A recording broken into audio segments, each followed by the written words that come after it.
Assalamualaikum warahmatullahi wabarakatuh, ayah dan bunda semuanya.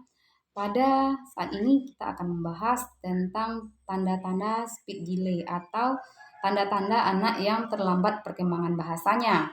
Yang pertama adalah jika anak belum bisa mengucapkan kata-kata sederhana pada usia 12 sampai 15 bulan. Contohnya itu adalah kata-kata papa, mama. Di usia 12 sampai 15 belum bisa mengucapkan kata-kata sederhana, itu sudah merupakan ciri anak-anak speed delay atau anak-anak yang terlambat perkembangan bahasanya. Yang kedua, jika anak tidak bisa memahami kata sederhana seperti jangan, kesini, kesini, jangan.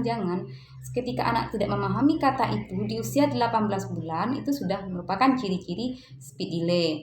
Yang ketiga, anak tidak bisa berbicara kalimat sederhana. Contohnya itu adalah mama tolong ambilkan minum, mama saya mau minum, mama saya mau makan, mama saya mau pipis. Cara sederhana seperti itu di usia 3 tahun tidak bisa, itu sudah merupakan ciri speed delay. Yang keempat itu adalah anak tidak bisa menceritakan cerita sederhana yang sudah dilaluinya. Contohnya, seorang anak pergi ke pasar, lalu sampai di rumah ditanya, tadi beli apa aja di pasar? Dia tidak bisa menceritakan, tapi dia menunjukkan apa yang dia belikan, namun dia tidak mengeluarkan suara. Nah, itu sudah merupakan ciri anak speed delay atau anak-anak perkembangan bahasanya terlambat. Oke, ayah dan bunda kita akan bahas mengenai penyebabnya. Penyebab yang pertama adalah pertama itu biasanya adanya gangguan pendengaran. Nah, kalau gangguan pendengaran ini ayah dan bunda cara mengatasinya yaitu bawa dia ke dokter. Kalau seandainya memang perlu butuh alat bantu pendengaran, maka fasilitasi dia untuk memakai alat bantu pendengaran. Yang kedua itu adalah prematur. Ketika dalam kandungan dia tidak berkembang dengan baik dan ketika lahirnya juga kecil. Nah, untuk itu cara mengatasinya ayah dan bunda perlu melaksanakan DDTK kepada anak, deteksi tumbuh kembang anak, yaitu mengukur berat badannya, tinggi berbanding berat, seperti itu ya bunda. Nah, itu bisa dilakukan di puskesmas terdekat. Selanjutnya jika memang tidak sesuai dengan DDTK-nya, maka ayah bunda perlu menindaklanjuti ke ahli. Terus yang ketiga adalah gangguan pada oral motorik di rahang.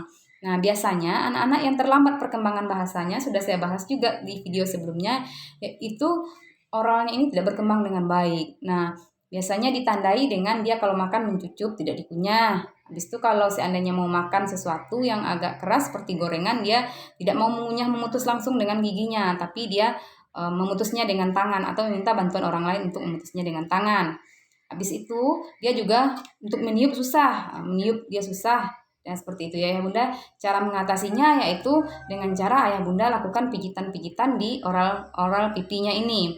Habis itu ajarkan dia untuk meniup seperti meniup robekan kertas, habis itu meniup makanan yang panas, ajarkan dia untuk menggigit sesuatu sehingga dia bisa memotongnya dengan giginya. Jadi seperti itu terapi-terapi sederhana yang bisa diberikan kepada anak tersebut.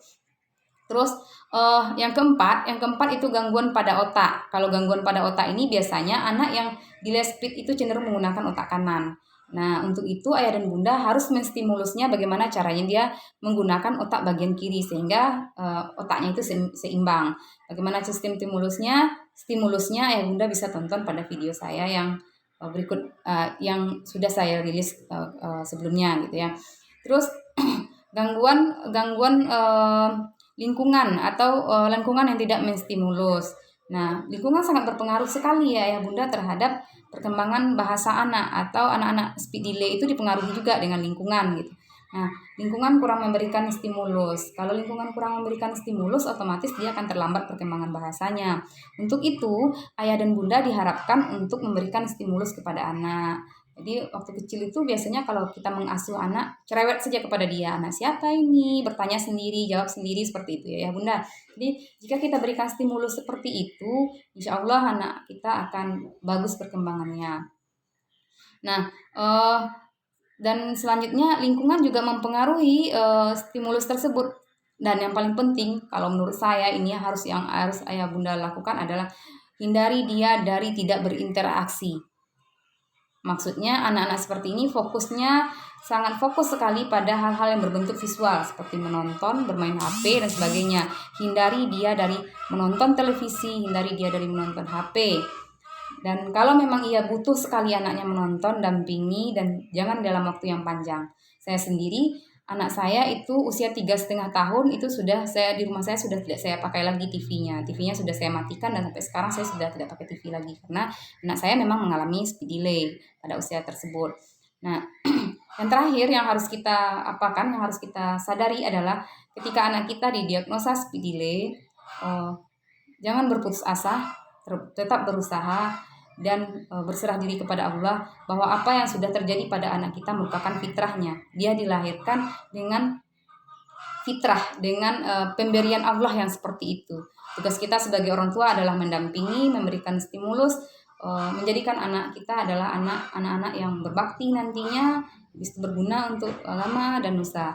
Mungkin itu video dari saya tentang tanda-tanda speed delay, habis itu penyebab speed delay dan bagaimana cara mengatasi speed delay. Terima kasih atas waktunya. Jika ayah bunda merasa bahwa ini adalah berguna, ada informasi yang bisa ayah bunda ambil di sini, tekan like, subscribe, dan jangan lupa dikirim juga atau di-share kepada teman-teman yang membutuhkan. Mungkin itu dari saya untuk hari ini. Assalamualaikum warahmatullahi wabarakatuh.